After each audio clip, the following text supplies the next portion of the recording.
আগামী 26শে এপ্রিল নারায়ণ সান্যালের জন্মশতবার্ষিকী উপলক্ষে রেডিও মিলনের নিবেদন কাঁটায় কাঁটায় সিরিজের কাহিনী পথের কাঁটা আজ অন্তিম পর্ব। গল্পগুলো ভালো লেগে থাকলে অবশ্যই লাইক এবং শেয়ার করবেন এবং আরও নতুন নতুন গল্প শোনার জন্য সাবস্ক্রাইব করতে ভুলবেন না আমাদের অফিসিয়াল ইউটিউব চ্যানেল রেডিও মিলন অডিও স্টোরি। শুরু হচ্ছে নারায়ণ সান্যালের কাঁটায় কাঁটায় সিরিজের কাহিনী পথের কাঁটা অন্তিম পর্ব।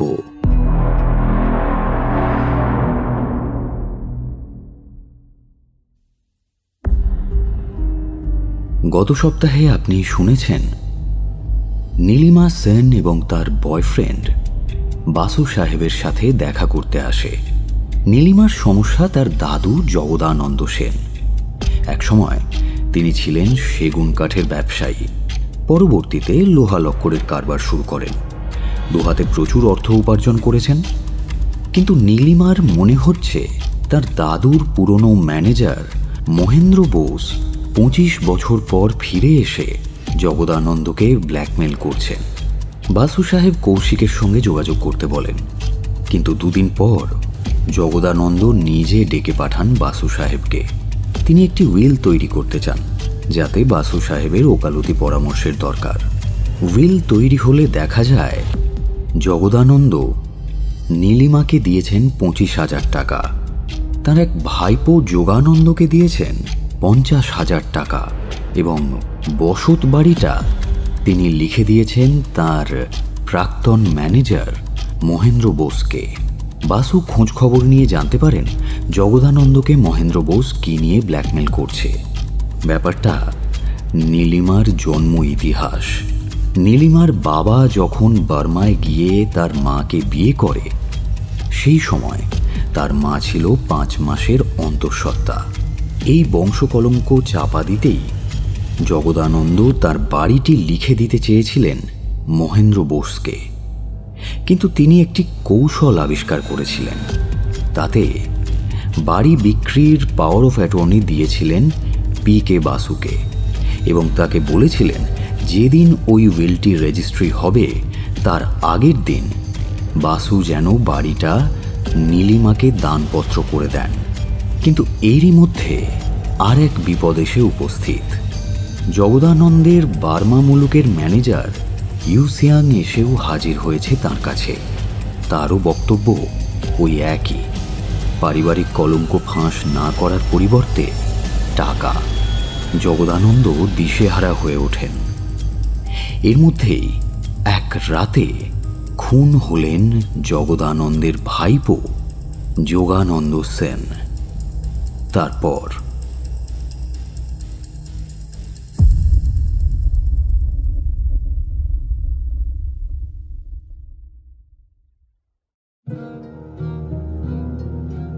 মাত্র 7 দিনে প্রাথমিক তদন্ত শেষ করে মামলাটা চলে গেল ম্যাজিস্ট্রেটের কাছে। ম্যাজিস্ট্রেট আসামিকে দায়রায় সোপর্দ করলেন। 3 সপ্তাহের মধ্যে কেস উঠল দায়রা জজের আদালতে। এত তাড়াতাড়ি সচরাচর হয় না। এক্ষেত্রে সেটা করতে হচ্ছে রাজনৈতিক চাপে। মামলায় একজন সাক্ষী রয়েছেন যিনি বিদেশি নাগরিক। তিনি সমন পেয়েছেন। বার্মিজ কনসুলেট ভারত সরকারকে জানিয়েছেন যে হয় অবিলম্বে জবানবন্দি নিয়ে তাদের নাগরিককে দেশে ফিরে যেতে দিতে হবে, অথবা তার কলকাতায় অবস্থানের ব্যয়ভার এবং খেসারত ভারত সরকারকে বহন করতে হবে। ফলে এই তাড়াহুড়ো। তদন্তকারী অফিসার মোটামুটি নিঃসন্দেহ হয়েছেন অপরাধীর অপরাধ সম্বন্ধে। পুলিশের বক্তব্য অনুযায়ী কেসটা হল আসামি জগদানন্দের ভাইপো যোগানন্দ কোনো একটি সূত্রে পারিবারিক একটি গোপন রহস্য জেনে ফেলেন।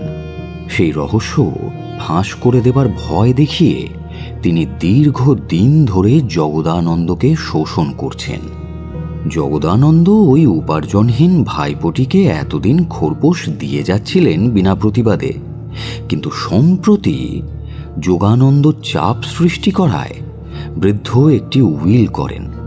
তাতে তাকে 50,000 টাকা দিয়ে যাবার লোভ দেখান। উইলটি লেখাও হয় এবং সেটি পাওয়াও গেছে, তবে রেজিস্টার্ড উইল নয়। তাছাড়া ঘটনার পূর্বদিন মানে রবিবার যোগানন্দ এবং তার কাকা জগদানন্দ দীর্ঘ সময় রুদ্ধদ্বার কক্ষে কি যেন আলোচনা করেন। এই সময় জগদানন্দ নাকি বলে উঠেছিলেন, এরা কি ভেবেছেটা কি, সব কটাকে খুন করব আমি। এই ঘটনার পর জগদানন্দ তাঁর আলমারি খুলে একটি ছোরা বের করেন। ঘটনার দিন রাত্রে যোগানন্দ ভেতর থেকে তালা বন্ধ করে ঘরে শুয়েছিলেন, কিন্তু জগদানন্দের কাছে একটা মাস্টার কি ছিল, যা দিয়ে সব কটা ঘর বাইরে থেকে খোলা যায়। পুলিশের মতে মৃত্যুর সময় 12টা থেকে 12:15। সময়টা নির্ধারণ করা হচ্ছে শ্যামলের জবানবন্দি থেকে। শ্যামল রাত 11:30 পর্যন্ত জেগে বই পড়েছে। তারপর সে আলো নিভিয়ে শুয়ে পড়ে, কিন্তু তার ঘুম আসেনি। ঠিক 12টার সময় সে বাইরের বারান্দায় কার যেন পায়ের শব্দ শুনতে পায়। একতলার কোনো বাসিন্দা বাথরুমে যাচ্ছে মনে করে সে আর খেয়াল করেনি। মিনিট 10 পর তার মনে হলো পায়ের শব্দটা হচ্ছে সিঁড়িতে। এতে সে কৌতূহলী হয়ে পড়ে, কারণ দোতলায় পৃথক বাথরুম আছে। সে প্রয়োজনে রাত্রে কাউকে ওপর থেকে নিচে অথবা নিচ থেকে ওপরে উঠতে হয় না। তাই শ্যামল উঠে পড়ে। ঘরের আলো জ্বালায় না, কিন্তু জানালা দিয়ে চাদরে আপাদমস্তক ঢাকা দেওয়া একজনকে সে সিঁড়ির মুখে দেখতে পেয়েছিল। লোকটা তখন উপর থেকে নিচে নেমে আসছে। মাঝারি উচ্চতা, কিন্তু মুখটা সে দেখতে পায়নি, আর সাহস করে দরজাও খোলেনি। আবার শুয়ে পড়ার আগে ঘড়িটা দেখেছিল সে, তখন রাত 12:15। অটোপসি সার্জনের মতেও মৃত্যুর সময় রাত 11:30 থেকে 12:30। জগদানন্দের বিরুদ্ধে হত্যার মামলা দায়ের করা হয়েছে। অবশ্য ওর সামাজিক মর্যাদা এবং বয়সের কথা বিবেচনা করে জামিন দেওয়া হয়েছে, এবং বলাই বাহুল্য আসামি পক্ষের defence counsel P K. Basu bar at law. Basu সাহেব তার নিজস্ব পদ্ধতিতে অনুসন্ধান চালিয়েছেন যথারীতি। তাতে আবিষ্কৃত হয়েছে একটি নতুন তথ্য, যার সন্ধান তাকে দিয়েছে জয়দীপ। বাসু সাহেব ওই সূত্রটি যাচাই করে দেখে বুঝেছেন খবরটা মিথ্যে নয়। ঘটনার দিন সকালবেলা দমদম হোটেল থেকে জয়দীপ ফোন করেছিল। সেই মুহূর্তে এই বাড়িতে তদন্তকারী অফিসারেরা তদন্ত করছে। ফোনটা বেজে উঠতে কৌশিক নিজে গিয়ে ফোনটা ধরে। হ্যালো, কে বলছেন? আমি কৌশিক। আরে কৌশিক বাবু, আপনাকেই তো খুঁজছি। একটা জরুরি খবর আছে। যত জরুরি খবর হোক না কেন, আপনি এক্ষুনি চলে আসুন এখানে। কাল রাত্রে একটা বিশ্রী ব্যাপার ঘটে গেছে। কাল রাত্রে? কি হয়েছে? কৌশিক বাবু। হ্যাঁ স্যার, আসছি। আপনি তাড়াতাড়ি চলে আসুন, আমি এখন আর কথা বলতে পারছি না, রাখছি। লাইনটা কেটে দিয়েছিল কৌশিক। জয়দীপ যখন এসে পৌঁছয় তখন বেলা 9টা। পুলিশ প্রাথমিক তদন্ত করে চলে গেছে। সেই সময় বাসু সাহেব এসেছেন। তার কাছে গিয়ে জয়দীপ বলে, স্যার, কালকে রাত্রে দমদম এলাকায় লোডশেডিং হয়েছিল। হোটেলের এসি বা ফ্যান চলেনি। আমার ব্যাগ থেকে টর্চটা বের করে খাটের ওপর রাখি। আমার সবে তখন ঘুমটা এসেছে, এমন সময় পাশের ঘরে টেলিফোন আসে, আমার ঘুমটা ভেঙে যায়। টর্চ জ্বালিয়ে দেখি ঘড়িতে তখন ঠিক 12:40 বাজে। বারতিনে টেলিফোনটা বাজার পর ইউসিয়াংয়ের ভারী কণ্ঠস্বর শুনতে পাই। আমি অন্ধকারে ব্যাগ হাতড়ে ডায়েরিয়ার পেনটা বার করি। লেখার জন্য তখন প্রস্তুত হয়ে গিয়েছি। স্তব্ধ রাত্রি, গরমের জন্য জানলাটাও খোলা ছিল। ইউসিয়াংয়ের প্রতিটা কথা আমি স্পষ্ট শুনতে পাচ্ছিলাম। আমি শুনছি আর ডায়েরিতে নোট করছি। জয়দীপ কৌশিককে কাগজটা দেয়। কৌশিক পড়ল। হ্যালো, হ্যাঁ কথা বলছি। কে? আমি চিনি না আপনাকে। কি চান? এমন মাঝরাত্রে বিরক্ত করছেন কেন? হ্যাঁ চিনি, মহেন্দ্রবাবুকে চিনি। আপনি তার কে? কি? জোরে বলুন। ও আচ্ছা আচ্ছা, বুঝেছি, সলিসিটার। বলুন। আমি আপনার কথা কিছু বুঝতে পারছি না। পথের কাঁটা দূর হয়েছে মানে কি? টেলিফোনে যদি বলা না যায় তবে মাঝরাতে বিরক্ত করছেন কেন? আচ্ছা বেশ, আমি সকালে অপেক্ষা করব, সকাল 12টা পর্যন্ত। Good night. হ্যাঁ, বুঝলাম। বাসু তৎক্ষণাৎ উঠে পড়েছিলেন। ওখানকার সমস্ত কাজ ফেলে সোজা উপস্থিত হয়েছিলেন দমদম হোটেলে। তার ভিজিটিং কার্ড দেখে ইউসিয়াং বলেছিল, ও, তার মানে মাঝরাতে আপনিই ফোন করেছিলেন? বাসু সাহেব কথাটাই এড়িয়ে গিয়েছিলেন। মাঝরাতে ঘুম থেকে উঠে টেলিফোন ধরতে হলে সকলেরই মেজাজ খারাপ হয়ে যায়, তাই না? সেটা আমি বুঝি। কি বলতে চান সরাসরি বলুন তো। মহেন্দ্রবাবুকে সঙ্গে করে আনলেন না কেন? মহেন্দ্রবাবুর আশা এখন কোনোভাবেই সম্ভব হবে না, কিন্তু কালকের সেই কথাটা মনে আছে নিশ্চয়ই আপনার? আপনাদের দুজনেরই পথের কাঁটা দূর হয়েছে। পথের কাঁটা? কি বলছেন আপনি? কে সে? যোগানন্দ সেন, যাকে জগদানন্দ 50,000 টাকা দিতে চেয়েছিলেন, তিনি কাল রাত্রে খুন হয়েছেন। খুন হয়েছে? বলেন কি? কে খুন করেছে? আমার মুখ দিয়ে সে আর নাইবা বলালেন। লোক হেয়ার স্যার, ব্যাপারটা একটা মার্ডার কেস। আপনাকে আমি চিনি না। আপনি মহেন্দ্রবাবুর সলিসিটার কিনা তাও আমি জানি না। আপনার কাছে কি প্রমাণ আছে যে আপনি... এক মিনিট, আমার ভিজিটিং কার্ড আপনি দেখেছেন, ড্রাইভিং লাইসেন্সটাও আপনাকে দেখাতে পারি, আমার পকেটেই আছে। নিন, দেখুন। ইউসিয়াং তীক্ষ্ণ দৃষ্টিতে কয়েক সেকেন্ড তাকিয়ে থাকলেন বাসু সাহেবের দিকে। তাতে কি প্রমাণ হয়? এটাই প্রমাণ হয় যে আপনি barrister P K. Basu, bar at law. আপনি যে মহেন্দ্রবাবু শত্রুপক্ষের ব্যারিস্টার নন তা আমি কি করে বুঝব? কাল রাত্রে 12:40 আপনি টেলিফোনে এই কথাগুলো বলেননি? এটা একটু মিলিয়ে দেখুন তো। বাসু সাহেব একটা কাগজ বাড়িয়ে ধরেন। ইউসিয়াং অত্যন্ত সাবধানী। কাগজটা হাতে নিয়ে পড়তে থাকে, তারপর বলে, হ্যাঁ বলেছি, কিন্তু তাতে প্রমাণ হয় না যে আপনি মহেন্দ্রবাবুর উকিল। কিন্তু এটা প্রমাণ হয় যে আপনি গতকাল রাত্রে আমাকে ফোন করেছিলেন। আপনি প্রমাণ দিন যে আপনি মহেন্দ্রবাবুর সলিসিটার। আমি একবারও বলিনি যে আমি মহেন্দ্রবাবুর সলিসিটার। তার মানে? বাসু সাহেব উঠে দাঁড়ান। কোর্টে মামলা ওঠার আগের দিন বাসু সাহেব একান্তে নীলিমা আর জয়দীপকে ডেকে পাঠালেন। আমাদের ডেকেছিলেন স্যার? হ্যাঁ, বসো বসো তোমরা দুজনে, কথা আছে। জয়দীপ নীলিমা পাশাপাশি বসল। তোমরা জানো যে পুলিশের মতে যোগানন্দ একটা গোপন পারিবারিক রহস্য অবলম্বন করে ব্ল্যাকমেল করছিলেন জগদানন্দ। না না না, ওটা একদম মিথ্যে কথা স্যার। জানি জানি, জগদানন্দবাবুর ব্ল্যাকমেল করাটা মিথ্যে, কিন্তু পারিবারিক রহস্য এবং তার অস্তিত্ব মিথ্যে নয়। আর সেই রহস্যটাকেই কেন্দ্র করে মহেন্দ্র এবং ইউসিয়াং তাঁকে ব্ল্যাকমেল করছিলেন। এখন প্রশ্ন হচ্ছে, কেন সেটা তোমরা জানো না জানো না? রহস্যটা জানি, কিন্তু কি রহস্য তা জানি না। আপনি কি জানতে পেরেছেন? জেনেছি, এবং এই কথাগুলো কোর্টে অনিবার্যভাবেই উঠবে, তাই আগে ভাগেই তোমাদেরকেও জানিয়ে রাখতে চাইছি। বলুন।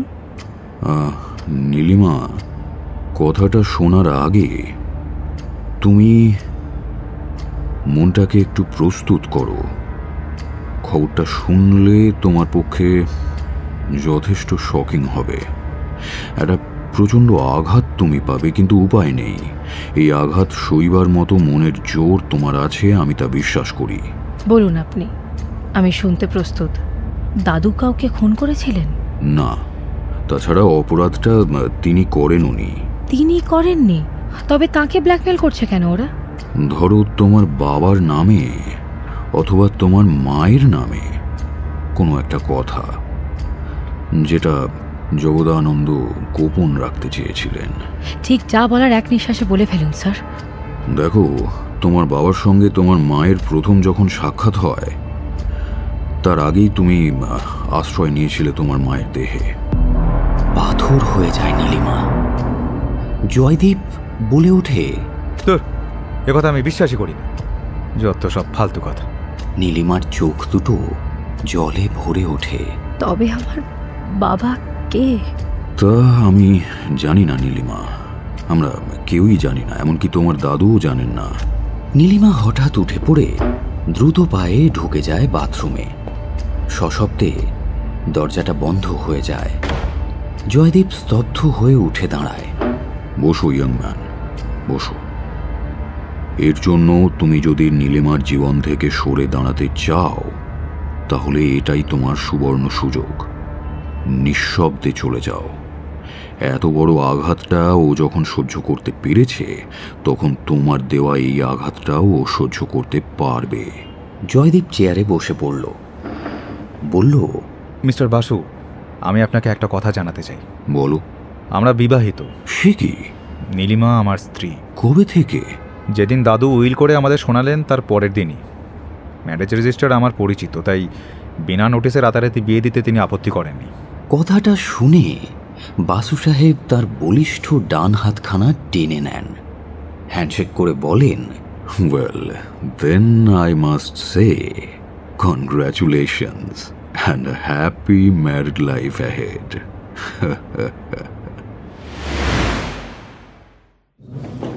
আদালতে পাবলিক প্রসিকিউটর নিরঞ্জন মাইতি একটি সংক্ষিপ্ত ভাষণ দিলেন। সংক্ষিপ্ত ভাষণ মানে মাইতির সংক্ষিপ্ত ভাষণ আর কি। আদালত যদি অনুমতি দেন তাহলে বাদীপক্ষ একটি সংক্ষিপ্ত প্রারম্ভিক ভাষণ দিয়ে এই মামলার উদ্বোধন করতে চায়। বাদীপক্ষ আশা রাখেন যে তারা প্রমাণ করবেন এই মামলার আসামি বিশিষ্ট ধনী ব্যবসায়ী জগদানন্দ সেন একটি পারিবারিক রহস্য উদ্ঘাটনের হাত থেকে মুক্তি পাওয়ার আশায় সুপরিকল্পিতভাবে তার ভাইপো ব্ল্যাকমেলার যোগানন্দকে স্বহস্তে হত্যা করেন। আমরা আশা রাখি যে প্রমাণ করব এই হত্যা সংগঠিত হয়েছিল রাত 12টা থেকে সোয়া 12টার মধ্যে।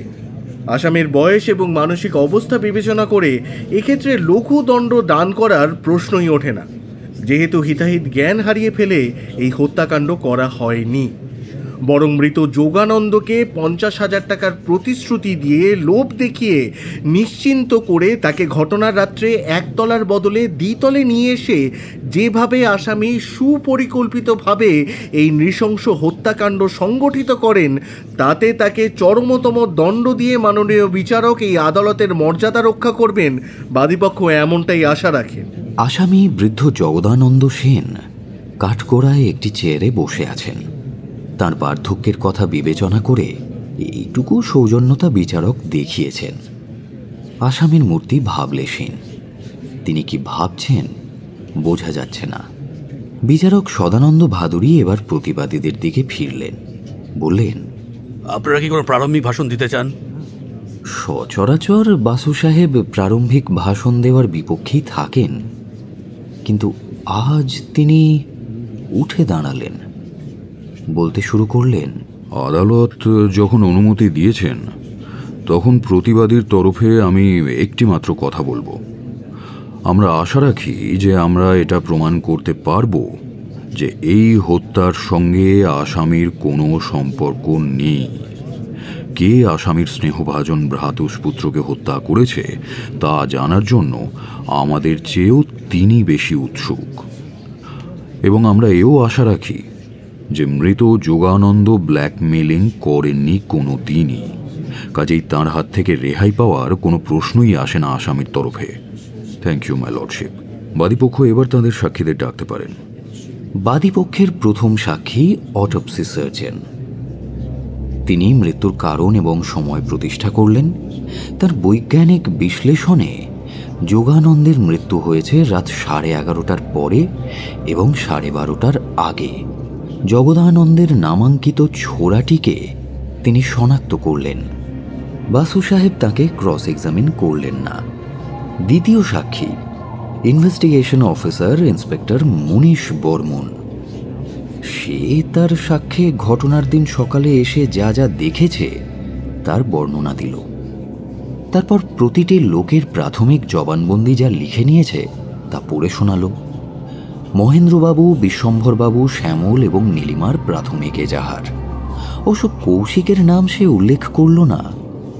তারপর দমদমে ভিআইপি হোটেলের বাসিন্দা ইউসিয়াংয়ের জবানবন্দি যা নিয়েছে তাও সে পড়ে শোনাল।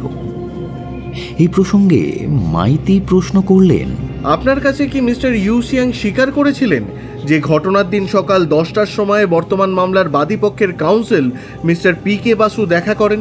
অবজেকশন। বর্তমান মামলার সঙ্গে এর কোনো সম্পর্ক নেই। ইয়োর লর্ডশিপ, এই প্রশ্নের প্রাসঙ্গিকতা আমার পরবর্তী প্রশ্নেই উদ্ঘাটিত হবে। I assure you. ওভাররুড। আপনি উত্তর দিন অফিসার। হ্যাঁ, স্বীকার করেছিলেন। মিস্টার ইউসিয়াং কি বলেছিলেন যে মিস্টার পি কে বাসু ছদ্ম পরিচয়ে তাকে প্রশ্ন করেছিলেন? অবজেকশন। বর্তমান সাক্ষীর পক্ষে এ প্রশ্নের জবাব হিয়ারসে। আসামির অনুপস্থিতিতে ব্যারিস্টার পি কে বাসুর সঙ্গে মিস্টার ইউসিয়াংয়ের কী কথোপকথন হয় বর্তমান সাক্ষীর কাছ থেকে তার থার্ড হ্যান্ড রিপোর্টে মামলায় গ্রাহ্য হওয়াই উচিত নয়। Sustain. Thank you milord. Mister ইউসিয়াংকে সাক্ষ্য দিতে ডাকতে চাই। আমাদেরও আপত্তি নেই। সেক্ষেত্রে বর্তমান সাক্ষীকে ক্রস করবার অধিকার আমিও মজুত রাখলাম। আদালতের অনুমতি পেয়ে মিস্টার ইউ সিয়াং সাক্ষীর মঞ্চে উঠে দাঁড়ালেন।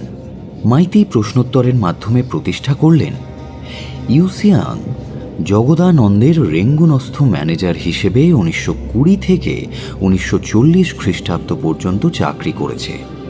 এখন তিনি রেঙ্গুনেই থাকেন। সম্প্রতি দেশ ভ্রমণের উদ্দেশ্যে ভারতবর্ষে এসেছেন। 1940 সালের 18 মে তার চাকরি শেষ হয়। ওই দিন জগদানন্দের পুত্র তার রেঙ্গুনস্থ যাবতীয় সম্পত্তি প্রায় 71,000 টাকায় বিক্রি করে দেন। এই প্রসঙ্গে মাইতি জানতে চান, আচ্ছা মিস্টার ইউসিয়াং, আপনি বলুন তো সদানন্দ সেন কবে রেঙ্গুন ত্যাগ করেন? 20 মে 1940, মারুতি জাহাজে করে।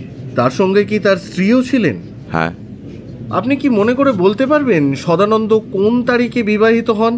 হ্যাঁ পারবো। ওদের বিবাহে আমার নিমন্ত্রণও ছিল 13 মে 1940। সদানন্দ কত তারিখে রেঙ্গুনে পদার্পণ করেন তা বলতে পারবেন? 10 এপ্রিল 1940। আমি জাহাজ ঘাটায় গেছিলাম তাকে রিসিভ করতে। এর আগে সাবালক হওয়ার পর কি সদানন্দ সেন কখনো বর্মায় এসেছিলেন? অবজেকশন। যে প্রশ্নের জবাব সাক্ষী দিতে পারে না সে প্রশ্ন অবৈধ। ঠিক আছে, আই উইথড্র। আচ্ছা মিস্টার সিয়াং, এটা কি স্বাভাবিক যে আপনার নিয়োগকর্তার একমাত্র পুত্র রেঙ্গুনে যাবেন আর আপনি জানতে পারবেন না? না, স্বাভাবিক নয়। সদানন্দ ইতিপূর্বে রেঙ্গুনে এলে আমার তো জানার কথা। তাহলে ব্যাপারটা এই দাঁড়াচ্ছে যে আপনার জ্ঞাতসারে সদানন্দ সেন যৌবনে পদার্পণের পরে ওই 10/4/1940 তারিখের আগে কখনো বার্মায় আসেনি, তাই তো? না। আচ্ছা, আপনি সদানন্দ সেনের স্ত্রীকে কতদিন ধরে চিনতেন? এই ধরুন তার বালিকা বয়স থেকে। সে কি বিবাহের আগে কখনো ভারতবর্ষে এসেছিল? বাসু আসন ত্যাগ করার উপক্রম করতেই মাইতি তার দিকে এক ঝলক তাকিয়ে বললেন, অল রাইট, আই উইথড্র। আচ্ছা মিস্টার ইউসিয়াং, বলুন তো সদানন্দের স্ত্রী যদি কুমারী বয়সে বার্মা ত্যাগ করে ভারতবর্ষে আসতো তাহলে কি আপনার অজানা থাকতো? অসম্ভব, কারণ বালিকা বয়স থেকেই ও আমাদের বাড়িতে অন্য ফ্ল্যাটে থাকতো। তার মানে আপনার জ্ঞাতসারে সদানন্দ সেনের সঙ্গে তার স্ত্রীর প্রথম সাক্ষাৎকার 10/4/1940 আগে কিছুতেই হতে পারে না, তাই তো? না। আচ্ছা মিস্টার সিয়াং, এবার বলুন তো ঘটনার দিন, যোগানন্দ সেন যেদিন খুন হলেন মঙ্গলবার সকাল 10টা নাগাদ এই মামলারই প্রতিবাদী ব্যারিস্টার, ওই যে ওখানে বসে আছেন মিস্টার পি কে বাসু, আপনার সঙ্গে কি দেখা করতে এসেছিলেন? হ্যাঁ। তিনি কি নিজেকে মহেন্দ্রবাবুর সলিসিটার হিসেবে পরিচয় দিয়েছিলেন? না, কিন্তু তিনি এমন একটা পরিবেশ সৃষ্টি করেছিলেন যাতে আমি মনে করি তিনি মহেন্দ্রবাবুর সলিসিটার। কিভাবে তিনি সেই পরিবেশ সৃষ্টি করেন? উনি আগের দিন রাত্রে ঠিক 12:40 একটি টেলিফোন করে আমাকে বলেন যে আমাদের পথের কাঁটা দূর হয়েছে। কথাটা বলা মাত্রই পুরো কক্ষ জুড়ে গুঞ্জন শুরু হয়। অর্ডার। ঠিক কি কথাবার্তা হয়েছিল? আপনার যতটা মনে আছে বলুন তো।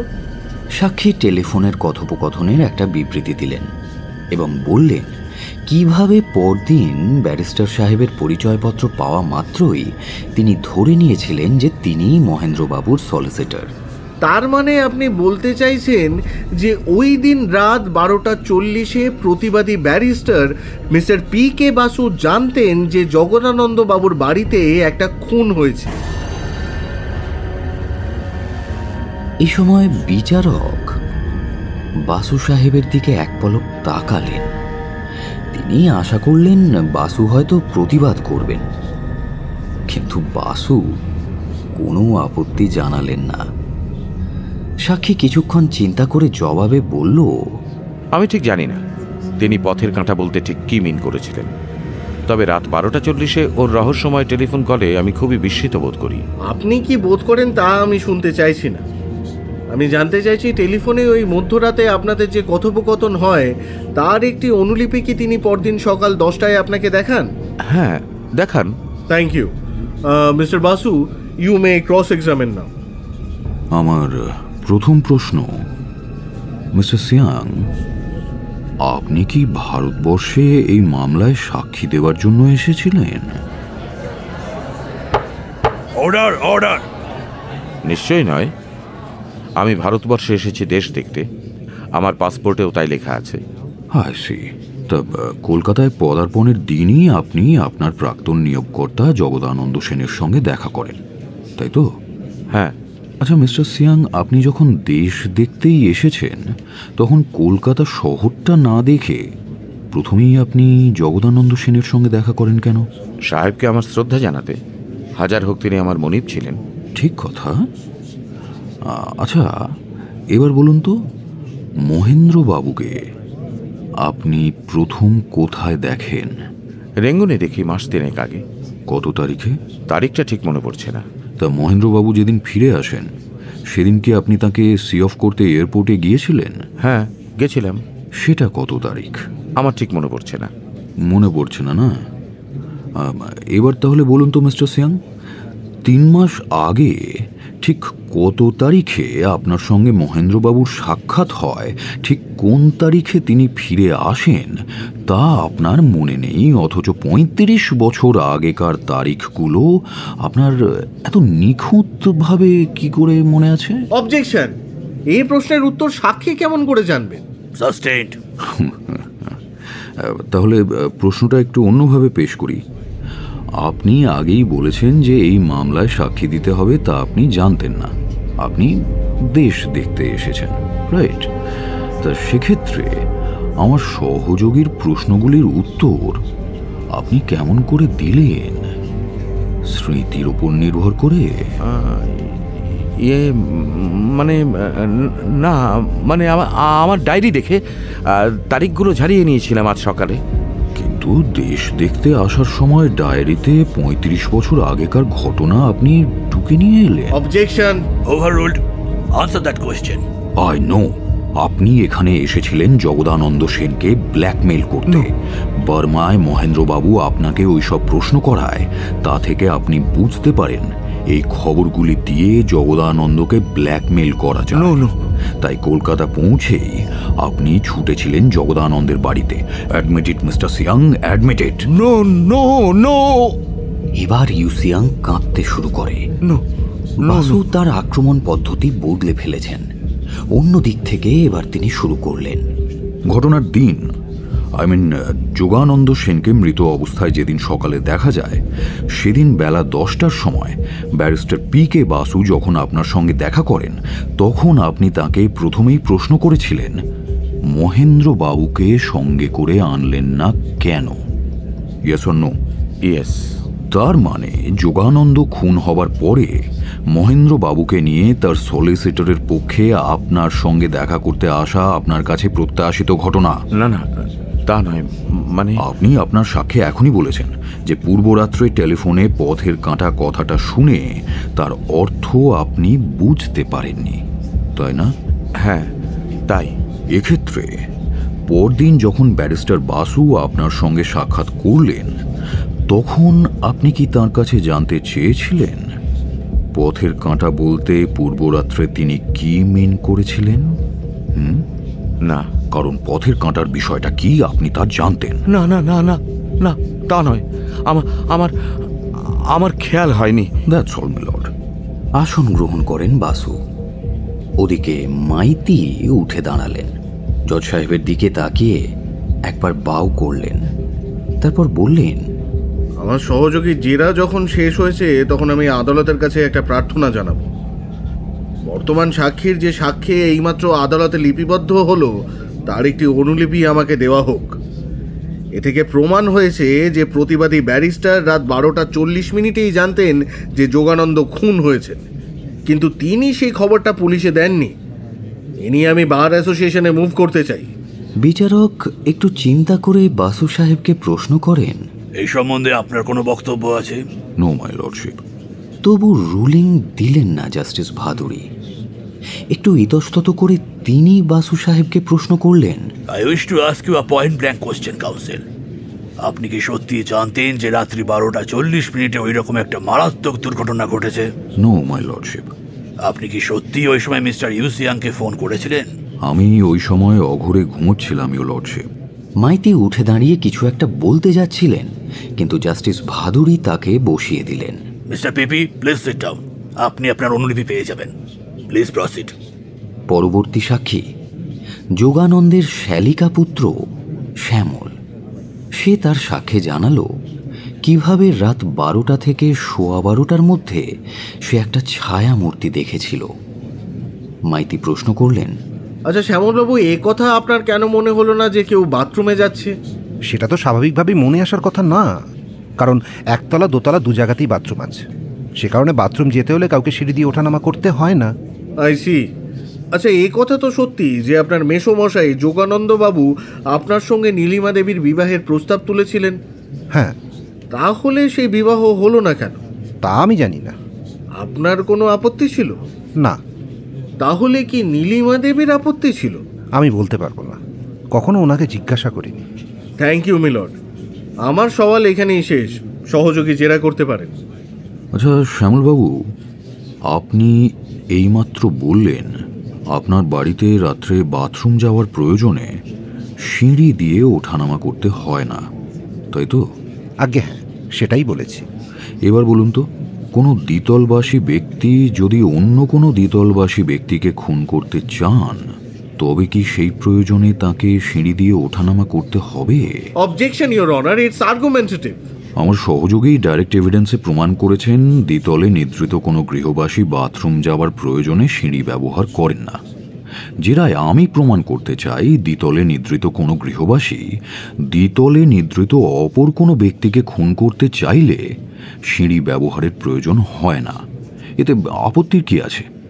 হংস যদি ডুবে ডুবে গুগলি খেতে পারে, তাহলে হংসীও তা পারে। ওভাররুলড। আগে না। দোতলার কেউ যদি রাত্রে দোতলার অপর কারো ঘরে ঢুকে খুন করতে চান, তাহলে তাকে সিঁড়ি ব্যবহার করতে হবে না।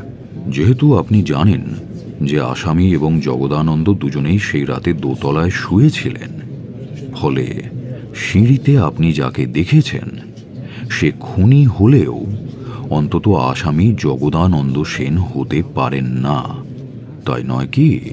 হ্যাঁ, তাই। এর পরের সাক্ষী মহেন্দ্র বোস। মাইতির সওয়ালের জবাব দিতে গিয়ে তিনি একটা অদ্ভুত আষাঢ়ে গপ্প ফেঁদে বসলেন। তিনি স্বীকার করলেন যে তিনি 25-30 বছর আগে জগদানন্দের ম্যানেজার ছিলেন, কিন্তু তারপরে তার চাকরি চলে যায়। এরপর তিনি দীর্ঘদিন অন্যত্র ছিলেন। মাস 6 আগে ঘটনাচক্রে তার সঙ্গে যোগানন্দের সাক্ষাৎ হয়।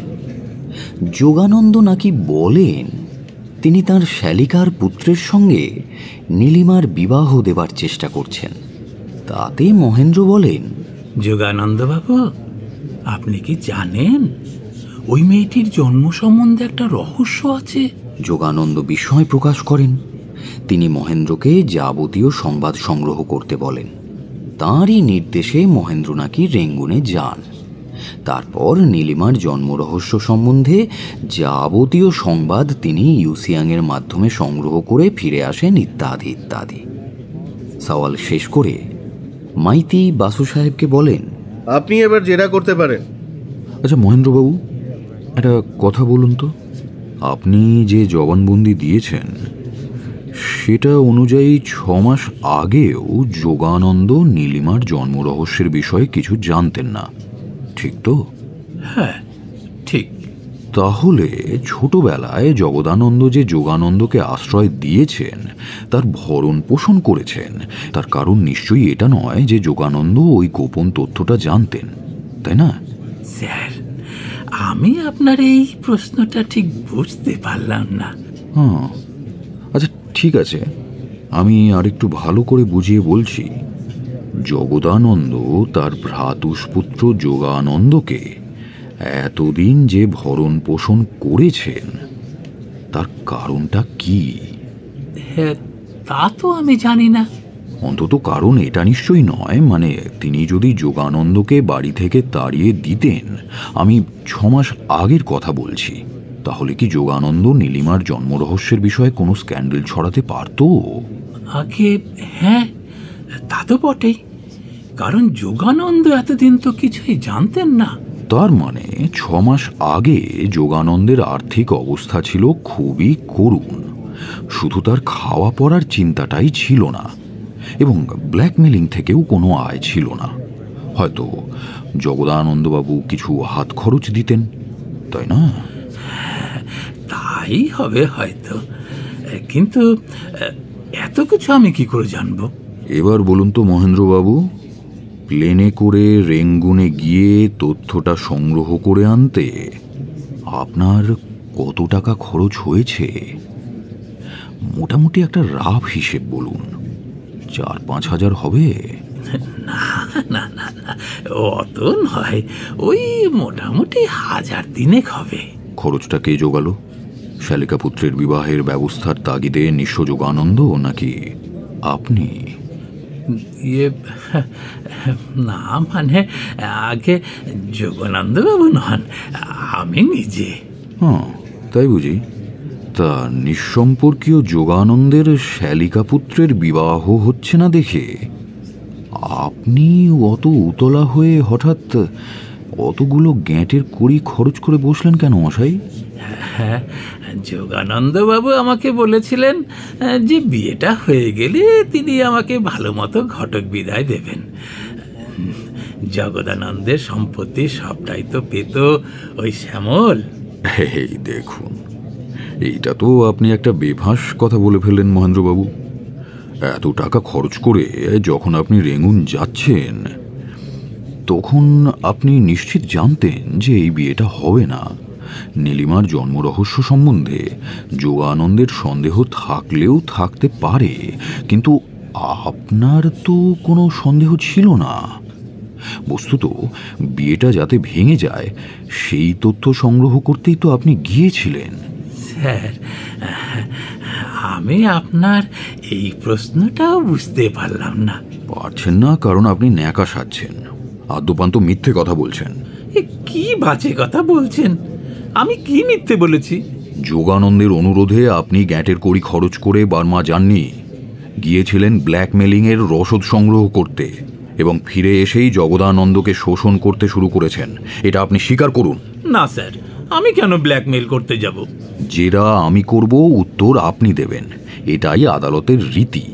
আপনি কেন ব্ল্যাকমেল করতে যাবেন সেই কৈফিয়ত দেবার কথা আমার নয়। যা জিজ্ঞেস করছি তার উত্তর দিন। আপনি তহবিল তছরূপ করেছিলেন বলেই আপনাকে ম্যানেজারি পদ থেকে সরিয়ে দেওয়া হয়েছিল। আগে না স্যার। আপনাকে চাকরি থেকে বরখাস্ত করে জগদানন্দ যেদিন বাড়ি থেকে বের করে দেন, সেদিন আপনি তাকে শাসিয়ে যাননি যে আপনি তার প্রতিশোধ নেবেন? এসব আপনি কি বলছেন স্যার? বুঝতে পারছেন না? আচ্ছা, তাহলে আপনার চাকরি গেল কেন? সদানন্দ মারা যাওয়ার পর উনি ব্যবসা গুটিয়ে আনেন, তাই ম্যানেজারের কোনো দরকার ছিল না। তাই বুঝি।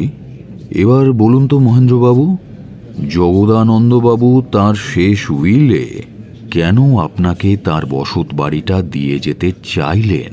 অবজেকশন মিলর্ড, এই প্রশ্নের জবাব সাক্ষীর দেবার কথা নয়। সাস্টেইনড। ঠিক আছে, আমার জেরা এখানেই শেষ। No more questions. বাদীপক্ষের শেষ সাক্ষী জয়দীপ রায়। নাম ধাম পরিচয় প্রতিষ্ঠিত হওয়ার পর মাইতি তাকে কয়েকটা মাত্র প্রশ্ন করলেন। আপনি কি নীলিমা দেবীকে বিবাহ করার প্রস্তাব নিয়ে কখনো জগদানন্দের দ্বারস্থ হয়েছিলেন? হ্যাঁ, হয়েছিলাম। নীলিমা দেবীর জন্ম তারিখটা আপনি জানেন? হ্যাঁ, জানি। 2 সেপ্টেম্বর 1940। কি করে জানলেন? তার বার্থ সার্টিফিকেট আমি দেখেছি। That's all milord. বাসু কিন্তু মাইতির মতন করলেন না। তিনি জয়দীপকে বেশ দীর্ঘ জেরা করলেন এবং তার প্রত্যেকটি প্রশ্নে আদালত কক্ষে থাকা সবাই অবাক হয়ে যাচ্ছিলেন। আপনি কি খুনের ঘটনার দিন রবিবার সন্ধ্যায় পার্ক হোটেলের 40 নম্বর ঘরটা নিজের নামে ভাড়া নিয়েছিলেন? হ্যাঁ, নিয়েছিলাম। কলকাতায় আপনার থাকার জায়গা তো আছে, তা সত্ত্বেও হোটেলের ঘর ভাড়া নিতে গিয়েছিলেন কেন? ওই হোটেলের 38 নম্বর ঘরে উঠেছিলেন মিস্টার ইউ সিয়াং, তার গতিবিধির ওপর নজর রাখার উদ্দেশ্যে। বেশ, ওই রবিবার রাত্রি 9টা থেকে 10টা পর্যন্ত মিস্টার ইউ সিয়াং একজন দর্শন প্রার্থীর সঙ্গে দরজা বন্ধ করে কথা বলছিলেন। সেটা কি আপনি প্রত্যক্ষ জ্ঞানে জানেন? হ্যাঁ জানি, আমি সচক্ষে দেখেছি। মিস্টার মহেন্দ্র বোস এবং তার উকিল ওর সঙ্গে ওই সময় দরজা বন্ধ করে আলোচনা করতে থাকেন। তারপর কি হলো পরপর বলে যান তো। জয়দীপ তার জবানবন্দিতে পরপর ঘটনাগুলি বলে যায়।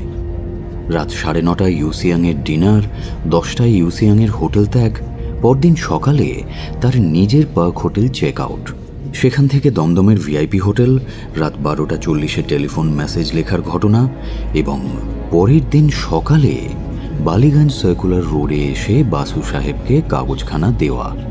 বিশদভাবে সবকিছু জানায় জয়দীপ। বাসু পরের প্রশ্ন করতে যাবেন, তখনই বিচারক আদালত বন্ধের ঘোষণা করলেন এবং জানালেন পরদিন যথারীতি বেলা 10টার সময় আদালত বসবে এবং এখান থেকেই জেরা শুরু হবে। কোর্ট থেকে ফিরে ওরা বসলেন বালিগঞ্জ সার্কুলার রোডের বাড়ির একতলার বৈঠকখানায়। বাসু, কৌশিক, জয়দীপ, নীলিমা, শ্যামল সবাই উপস্থিত। খুনের ঘটনার দিন থেকে মহেন্দ্র এবং বিশ্বম্ভর এই বাড়িতে আর থাকেন না, তারা হোটেলে চলে গিয়েছেন। জগদানন্দ দোতলায় নিজের ঘরে ধীরে ধীরে উঠে গেলেন। এসব আলোচনা তার আর ভালো লাগে না। আপনার জেরায় আজ পরিষ্কার বোঝা গেল যে মহেন্দ্র সিয়াং কোম্পানি জগদানন্দকে ব্ল্যাকমেল করছিল, যোগানন্দ নয়। ফলে জগদানন্দের পক্ষে খুন করার কোনো মোটিভ বাদীপক্ষ দেখাতে পারবে না। সবই তো বুঝলাম, কিন্তু এটাই বুঝতে পারছি না যে খুনটা করলো কে, আর কেনই বা করলো। তা নিয়ে আপনার মাথা ব্যথা কেন? আসামি খুন করেনি এটুকু প্রমাণ করাই তো আপনার দায়িত্ব। আই ডোন্ট এগ্রি কৌশিক, সত্যকে উদ্ঘাটন করার দায়িত্ব আমার। কিন্তু একটা বিষয় আশ্চর্য লাগে যে ডুপ্লিকেট চাবির গোছাটা আর খুঁজেই পাওয়া গেল না। না পাওয়াটাই স্বাভাবিক, সেটা দিয়েই খুনি ওই দরজাটা খুলেছে। এতক্ষণে সেটা কলকাতার কোনো একটা রাস্তা ড্রেনে চলে গিয়েছে, সেটা যথাস্থানে রেখে দেওয়ার ঝুঁকি খুনি নেবে কেন? বাসু সাহেব, আপনি জেরায় আর একটু অগ্রসর হলেন না কেন? কিরকম? দোতলার বদলে খুনি যদি একতলার বাসিন্দা হয়, তাহলে সে অনায়াসে সিঁড়ি ব্যবহার করে দোতলায় খুন করতে যেতে পারে। এই কথাটা তো আমাকে দিয়ে বলিয়ে নিতে পারতেন। কি লাভ হতো তুমি বলো? কিন্তু মহেন্দ্র যে বিশ্বম্বর বাবুকে দিয়ে খেসারত কাগজের একটা ড্রাফট তৈরি করিয়েছিলেন, সেই প্রসঙ্গটা তুললেন না কেন? কিছুই লাভ হতো না কৌশিক, ওরা সেটা সম্পূর্ণ অস্বীকার করে যেত। আরে মহেন্দ্র তো স্বীকারই করছে না যে তাকে অন্যায়ভাবে বরখাস্ত করা হয়েছে এবং সেই অজুহাতে সেই বাড়িতে এসে উঠেছে। আচ্ছা, আপনি বিশ্বম্বর বাবুকে কাঠগড়ায় তুলবেন না? সেই রাত্রে 12:40 সেই ফোন করেছিল কিনা জানার জন্য।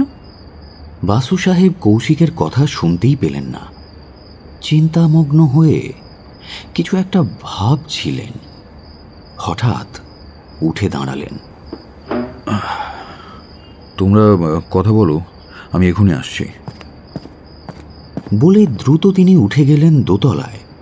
সোজা জগদানন্দের ঘরে ঢুকে দেখেন বৃদ্ধ চুপ করে বসে আছেন ইজি চেয়ারে। বাসু সাহেবকে দেখে একবার উদাস দৃষ্টি দিয়ে তাকালেন।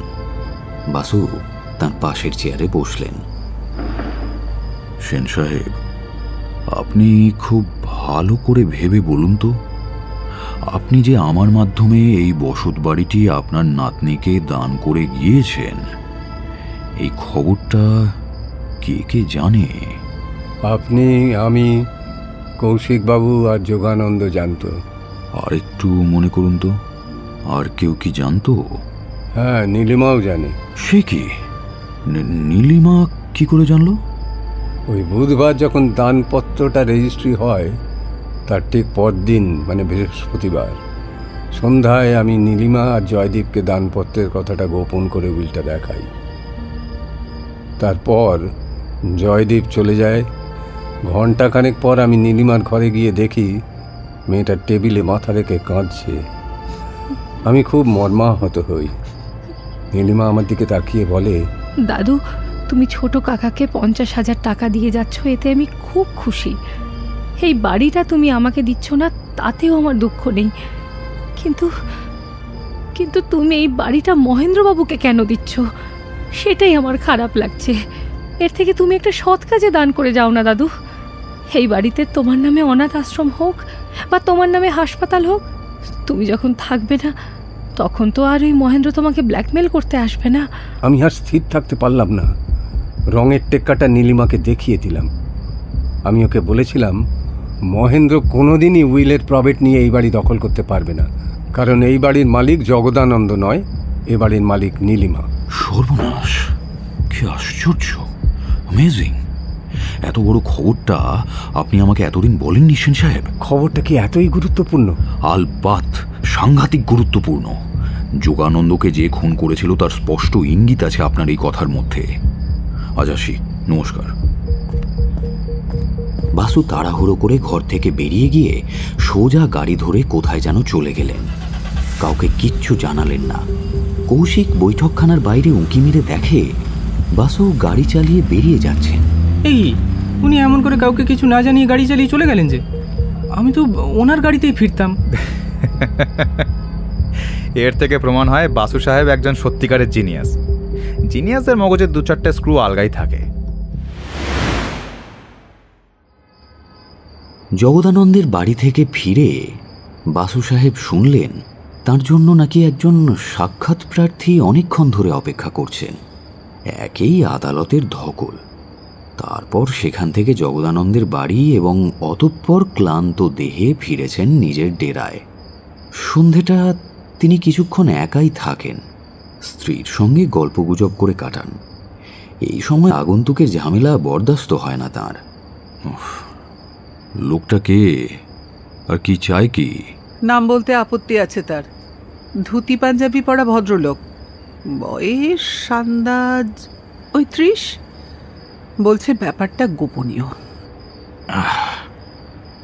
ব্যারিস্টারের কাছে রাতের অন্ধকারে যে দেখা করতে আসে তার ব্যাপার সবসময় গোপনই হয়ে থাকে। এটা কোনো নতুন কথা নয় রানু। জুতোর ফিতে খুলতে খুলতে বললেন বাসু সাহেব। কিন্তু কি করে এসেছে? খুন না তহবিল তছরূপ? তোমার কি ধারণা সে কথা আমার কাছে স্বীকার করার পরেও ভদ্রলোকের গোপনীয়তা বজায় থাকতো? ঠিক আছে, পাঠিয়ে দাও, আমি বাইরের ঘরে গিয়ে বসছি। এরপর ওর চেম্বারে যে ভদ্রলোক এসে বসলেন তিনি মোটেই অপরিচিত ব্যক্তি নন। যদিও বা তাঁর সাজ পোশাকে একটু অভিনবত্ব রয়েছে। ধরাচুড়ো খুলে রেখে নিতান্ত বাঙালি বাবুটি সেজে এসেছেন তিনি।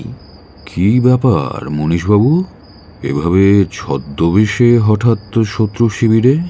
আপনার ওই অভিযোগটা টিকল না মশাই। এটা ছদ্মবেশ নয়, নিতান্তই আমার রূপের উপযোগী বাঙালি পোশাক।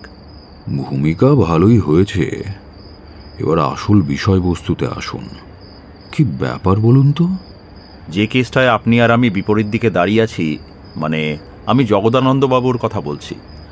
আমার প্রথমেই মনে হয়েছিল জগদানন্দকে আসামি করাটা ভুল হচ্ছে। আমি আমার রিপোর্টে প্রথম থেকেই বলে যাচ্ছি যে যোগানন্দকে জগদানন্দ খুন করতে পারে না। দুর্ভাগ্যবশত আমার ঊর্ধ্বতন কর্তৃপক্ষ আমার সঙ্গে একমত হতে পারলেন না। কর্তার ইচ্ছায় কর্ম, উপরওয়ালার নির্দেশ অনুসারে আমাকে কেস সাজাতে হলো। আমি মনে মনে জানতাম যে আপনি জগদানন্দকে নিরপরাধ বলে নিশ্চয়ই প্রমাণ করতে পারবেন। আজকে আদালতে আপনি মামলাটাকে যে পর্যায়ে নিয়ে গেছেন তাতে আমার ধারণা যে সত্য সেই বিষয়ে বিন্দুমাত্র সন্দেহ নেই। মজা হচ্ছে এই যে আমার উপরওয়ালা সব বুঝেও তার গোঁ ছাড়ছেন না। অনেকক্ষণ ভেবে বাসু সাহেব বললেন, বুঝলাম। এখন আপনি কি চাইছেন? আমি কেসটায় হেরে যাই?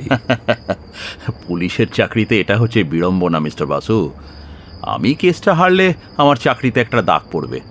আমার সরকারি ফাইলে লেখা থাকবে কেসটা আমি ইনভেস্টিগেট করেছিলাম। এমনভাবে কেসটা সাজিয়েছি যে অভিযুক্তের কোনো সাজা হয়নি। কিন্তু তার জন্য আমি কি করতে পারি? সেই কথাটাই বলতে এসেছি স্যার। জগদানন্দবাবু যদি ছাড়া পান পেয়ে যান, কিন্তু যদি প্রকৃত অপরাধীকে আমরা ধরতে পারি তাহলে আমি এ ভরাডুবি ঠেকাতে পারবো। আপনার কাণ্ড কাহিনী সবই আমার জানা। আপনি জগদানন্দবাবুকে মুক্ত করে আপনার কর্তব্য যে সমাপ্ত হয়েছে মনে করবেন না তা আমি জানি। যোগানন্দকে কে খুন করেছে এটা আপনি যতদিন না বার করছেন ততদিন আপনার ঘুম হবে না, তাই আপনার কাছেই চলে এলাম। বাসু একটা পাইপ ধরালেন। আপনার ওপরওয়ালা কি জানেন নাকি যে আপনি আমার কাছে এসেছেন? না, জানে না, কোনোদিন জানতেও পারবেন না। আমি চাই আপনাকে সাহায্য করতে। আপনি কি রহস্যটার কিনারা করতে পেরেছেন? না, তা পারিনি, তবে কয়েকটা সম্ভাবনা আমার মনে জেগেছে। আমার মনে হয় আপনি কয়েকটা ক্লু পেলে হয়তো রহস্যটা ভেদ করে ফেলবেন। তাই আমাদের ক্লুগুলি যদি আমরা বিনিময় করি তাহলে হয়তো রহস্যের উদ্ঘাটন করা যাবে, কি বলেন? তাতে আমার আপত্তি নেই, তবে আপনি ঠিক কি চান একটু খুলে বলুন তো, ঝেড়ে কাশুন। আমার তরফে একটাই শর্ত। আমি জানি জগদানন্দকে মুক্ত করে আপনি কখনোই থামবেন না।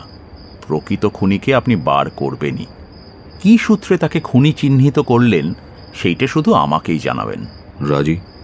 এমনকি প্রকৃত অপরাধীকে আপনি যাতে গ্রেপ্তার করতে পারেন সেই ব্যবস্থাও করে দেব, যদি তাকে আদৌ ধরতে পারি। Thank you sir. এর কিছুক্ষণের মধ্যে কৌশিকও বাড়িতে ফিরে এসেছিল। বাসু সাহেব কৌশিককে ডেকে পাঠালেন। তারপর তিনজনেই গভীর আলোচনায় ডুবে গেলেন। আচ্ছা মনীশবাবু, প্রথমেই বলুন, হত্যাকারী হিসেবে আপনার কাকে সন্দেহ হয় এবং কেন হয়? আমার তো মনে হয় যোগানন্দকে যে খুন করেছে তাকে আপনারা চেনেনই না। যা বাবা, গোয়েন্দা কাহিনী তো এমনটা হওয়ার কথা ছিল না। আসল অপরাধীকে ধরতে না পারলেও তার পরিচয়টা তো আমাদের জানা উচিত। প্রথম কথা, এটা গোয়েন্দা গল্প নয়, এটা একটা বাস্তব ঘটনা। আর দ্বিতীয় কথা, যোগানন্দকে যে হত্যা করেছে তাকে না চিনলেও যার নির্দেশে হত্যা করেছে তাকে আপনারা চেনেন। আর একটু পরিষ্কার করে বলুন। প্রথমত, আমার ধারণা এটা কোনো পাকা হাতের কাজ, অ্যামেচার নয়, প্রফেশনাল খুনির কাজ। যেসব ক্লুয়ের মাধ্যমে এগুলো জানতে পেরেছি সেটা আগে আপনাদের জানাই। ইউ সিয়াংকে আপনারা সন্দেহজনক ব্যক্তি বলে মনে করে নজরবন্দি করেছেন, এটা আমরা সবাই জানি। কিন্তু যার মাধ্যমে করেছেন সেই জয়দীপ ছোকরা হচ্ছে অ্যামেচার, তাই ক্লুটার সন্ধান সে পায়নি। আমরা ইউ সিয়াং সম্পর্কে খোঁজখবর নিয়েছি। ইউ সিয়াং কলকাতায় এসে প্রথমেই জগদানন্দের দ্বারস্থ হয়নি। কলকাতা আন্ডারগ্রাউন্ড জগতের সঙ্গে প্রথমেই যোগাযোগ করে টেলিফোনে। দ্বিতীয়ত, জয়দীপের ধারণা ইউ সিয়াং সারাদিন একটা ট্যুরিস্ট বাসে শহর দেখে বেরিয়েছে। খবরটা সম্পূর্ণ ভুল। লোকটি অত্যন্ত শেয়ানা। সম্ভবত সে বুঝতে পেরেছিল তাকে হোটেলে কেউ নজরবন্দি করে রেখেছে, তাই রবিবার সকালে ট্যুরিস্ট বাসে করে রওনা হলেও এসপ্ল্যানেডে নেমে যায়। গুন্ডাদের গোপন আড্ডায় যায় বিকেল 3টে নাগাদ। ট্যুরিস্ট বাসের প্রোগ্রাম অনুযায়ী আবার বাসে চেপে ফিরে আসে। জয়দীপের ধারণা রবিবার সমস্ত দুপুরে সে ট্যুরিস্ট বাসে ছিল, কিন্তু সে আদৌ ছিল না। তৃতীয়ত, রবিবার রাত 9:30টায় আন্ডারগ্রাউন্ড জগতের একজন কুখ্যাত গুন্ডা প্রকৃতির লোক পার্ক হোটেলে আসে। যে সময় মহেন্দ্র আর তার উকিল ইউসিয়াংয়ের সঙ্গে দেখা করতে এসেছিল ঠিক সেই সময়। সে যে ঠিক কার সঙ্গে দেখা করতে এসেছিল সেটা আমরা জানি না, তবে আমার ধারণা মহেন্দ্র বিশ্বম্বর পার্টির সঙ্গে নয়, ইউসিয়াংয়ের সঙ্গেই। লোকটার নাম কি? পিতৃদত্ত নামটা আমি জানি না, তবে পুলিশের খাতায় তার নাম আছে খোকা গুন্ডা বলে। বারদুই তাকে খুনের মামলায় জড়ানো হয়েছিল, কিন্তু 2বারই পাশ কাটিয়ে বেরিয়ে গেছে। তবে ডাকাতি কেসে সে একবার 5 বছর জেল খেটেছে। লোকটা রীতিমতো দাগি। ভবানীপুর থানায় তাকে প্রত্যেক দিন সন্ধ্যায় হাজিরা দিতে হয়। ধরা যাক আপনার অনুমানই সত্য, এই খুনটা কোনো অ্যামেচারের হাতে হয়নি, খোকা গুন্ডাই আসল অপরাধী। কিন্তু সেক্ষেত্রে মধ্যরাতে কিভাবে বন্ধ ঘরের ভিতর ঢুকলো? বন্ধ দরজা বলতে দুটো দরজাকে বোঝায় কৌশিক। একটা হচ্ছে সদর দরজা, আর আরেকটা হচ্ছে ওই যোগানন্দের শয়ন কক্ষের দরজা। কোনোটাই ছিটকিনি বা খিল দিয়ে বন্ধ ছিল না। গা তালা লাগানো ছিল আপনি তো জানেনই, এবং ও বাড়ির ডুপ্লিকেট চাবির থোকাটা আগে থেকেই চুরি হয়ে গিয়েছিল। সেটা গিয়েছিল। ইউসিয়াংকে সন্দেহ করাটা স্বাভাবিক, কিন্তু বহিরাগত ইউসিয়াং কি করে নীলিমা দেবীর ড্রয়ার থেকে চাবির গোছাটা চুরি করবে? চুরি করলে মহেন্দ্র করতে পারে, যেহেতু সে ওই বাড়িতেই ছিল। কিন্তু আপনি তো বলছেন ইউসিয়াং খোকা গুন্ডার সঙ্গে যোগাযোগ করেছিল। আমি বুঝতে পারছি না কি কারণে যোগানন্দকে সে খুন করতে চাইবে। এই বিষয়ে আমার একটা থিওরি আছে। যোগানন্দকে খুন করার ইচ্ছে ইউসিয়াংয়ের আদৌ ছিল না। সে ভাড়াটে গুন্ডা লাগিয়েছিল মহেন্দ্রকে খুন করতে। ভেবে দেখুন, ওই খাটে মহেন্দ্ররই শোবার কথা। কিন্তু কে কোন ঘরে শোয় সেটা ইউসিয়াং কি করে জানবে? সে তো ঘণ্টাখানেকের জন্য ওই বাড়িতে গিয়েছিল, আর জগদানন্দের সঙ্গে কথা বলেই বেরিয়ে আসে। তার পক্ষে কি করে জানা সম্ভব মহেন্দ্র কোন ঘরে শোয়? আপনি কি মনে করেন স্যার? এসব কথা আলোচনা না করে বরং চলো আমরা একটু সরেজমিনে তদন্ত করে আসি। সরেজমিনে তদন্ত? কোথায়? তুমি বলো মনীষ। তার আগে বরং এখান থেকে ভবানীপুর থানায় একবার ফোন করে জেনে নাও খোকাবাবু আজ হাজিরা দিয়ে গেছে কিনা। যদি না দিয়ে থাকে তাহলে থানায় বলে দাও তাকে যেন আটকে রাখে। রাত 9টা নাগাদ আমরা ভবানীপুর থানায় যাব। দেখো তাকে পাওয়া যায় কিনা। টেলিফোনটা টেনে নিয়ে ভবানীপুর থানায় যোগাযোগ করেন মনীষ। থানা জানায় এখনো পর্যন্ত খোকা গুন্ডা আসেনি। বাসু বললেন, সে এলে যেন তাকে আটকে রাখা হয়। বলে দাও যেন প্রয়োজনে খোকাবাবুকে আমার অ্যাকাউন্টে চা পান সিগারেট সমস্ত কিছু যোগান দেওয়া হয়। মনীষ সেটা থানায় জানিয়ে দেয়। বাসু সাহেব উঠে দাঁড়ালেন। কিন্তু 9টা বাজতে তো অনেক দেরি, এতক্ষণ আমরা কি করব? ওই যে বললাম সরেজমিনে তদন্ত। চলো পার্ক হোটেলে একবার ঘুরে আসি। 38 নম্বর ঘরটা একবার দেখা দরকার।